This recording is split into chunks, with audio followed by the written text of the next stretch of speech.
안녕하십니까 구독자 여러분. 오늘은 24년도 1월 4일입니다. 고양시 개인택시 거주 제한이 폐지됐다 그래서 조합장님과 인터뷰를 한번 해보겠습니다.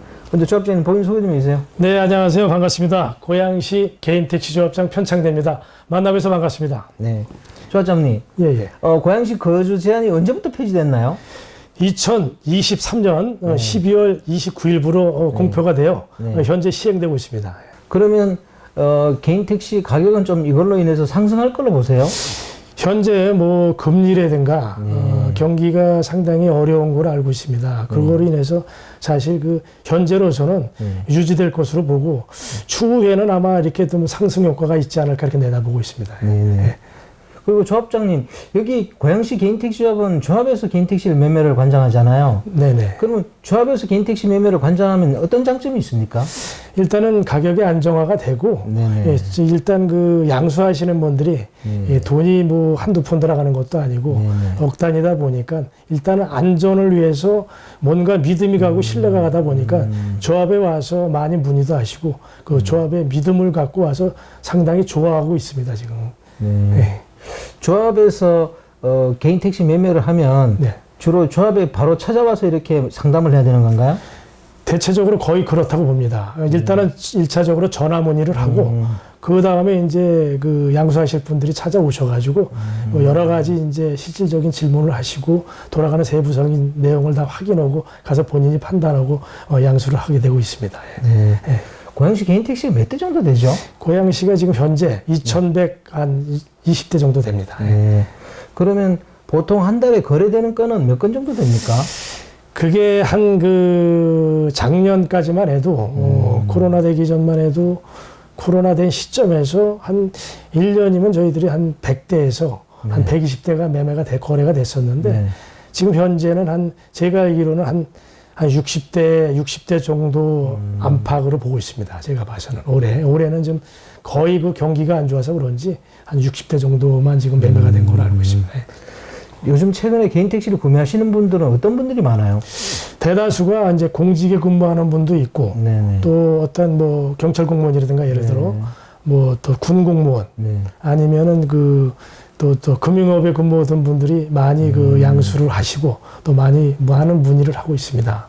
예, 그전에는 택시업에 종사하시는 분들이라든가 뭐 화물차에 종사하시는 분들, 뭐 버스, 노란 담바에 종사하시는 분들이 한 80% 이상은 그분들이 양수를 했었는데 올해 들어서는 거의 다가 이제 자가용 경력을 갖고 교육을 이수를 하셔서 뭐 퇴직을 한다든가 그런 분이 대다수 양수를 하고 있습니다. 개인택시가 제2의 직업으로 좋은 점은 어떤 거라고 생각하세요? 일단은 그 장점이 뭐냐면은 자율적으로 일단 그 뭔 하나 창업을 해도 최근에는 한 1억에서 2억 이상이 이렇게 2억 전후해가지고 창업 그 어떤 그 경비가 들어가는데 이건 뭐 불안정하지 않습니까? 모든 사업이라는 게. 그렇지만은 개인 택시는 일단 안전성이 있고 그 1억 5천이라는 돈을 투자했을 때 일단 안전하게 보장도 되고 내가 열심히 일을 하면은 그만한 또 수입도 올리고 그러니까 상당히 선호하는 거로 알고 있습니다. 고양시가 개인 택시 하기에 좀 유리한 점은 어떤 게 있습니까?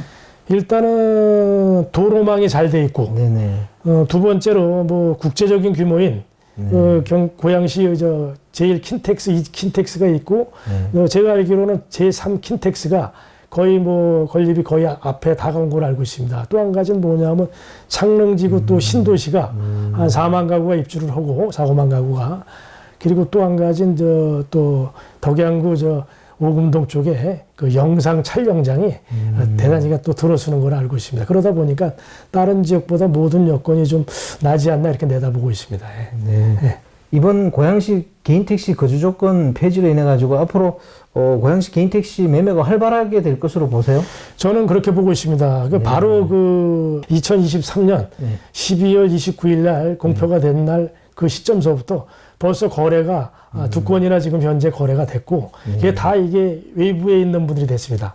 고양시에 기존에 거주했던 분이 아니고 최근에 거주했던 분이 다 지금 양도양수가 두 건이 이루어졌기 때문에 제가 봐서는 좀 상당히 활성화될 거로 내다보고 있습니다. 이번에 고양시 거주 제한 폐지가 된 경위가 어떻게 돼요? 일단은 그 외지에서 거주가 돼 있으면서 고양시 개인 택시를 한번 취득하고 싶은 저 문의 전화가 많이 쇄도하고 있었습니다. 그래서 이거를 어떤 그 거주지 지금 현재 1년 이상 돼 있는 걸 갖다가 시의 시청 공무원을 만나 가지고 이거를 폐지시키면은 젊은 분들이 뭐 인근에 있는 분들이라든가 뭐 전국의 고양시 개인 택시를 취득하고 있는 분들이 뭔가 그래도 고양시에 와서 어떤 택시의 안전, 뭐 지금 택시라는 게 저희 조합도 그렇고 많은 그 택시 운전자가 고령화가 되고 있습니다. 그래서 젊은 분들이 많이 유입돼 가지고 어떤 고령화 해소도 되고 세대 교체가 자연스럽게, 그리고 또 한 가지는 어떤 가동률도 높이지 않습니까? 그래서 어떤 승객들도 안전하고, 그래서 시민들도 안전하고 해가지고 시에다가 뭐 심도 있게 논의를 해가지고 건의를 해가지고 사무 처리 규정이 이렇게 개정이 된 걸로 알고 있습니다. 네네. 그러면 이제 고양시에서 개인 택시를 하고 싶은 분들에게 조합장님 그 조언 한번 해주십시오. 그러게요. 제2 창업을 이제 제2 직업을 준비하시고 계신 분들한테 잠깐 말씀드리겠습니다. 뭐냐면은 사실 제가 말씀드리고 싶은 건 뭐냐면 새로운 창업을 해도 기존의 2억의 전후에서 경비가 들어가는 걸로 알고 있습니다. 그렇지만 개인 택시를 일단 고양시 같은 경우는 1억 5천입니다. 1억 5천만 가지면은 실질적으로 안전적인 직업을 갖고 실질적으로 2억 원을 투자를 해서 불안정하게, 사실 모든 사업이라는 게 요즘은 경기도 어렵고 그래서 잘 되질 않지 않습니까? 그래서 고양시에 오셔서 1억 5천만 투자를 하면은 앞으로 제2의 직업을 갖고 열심히 또 생활할 수 있는 기회가라고 생각을 합니다. 네. 그럼 개인 택시를 하면 또 장점이 어떤 게 있을까요?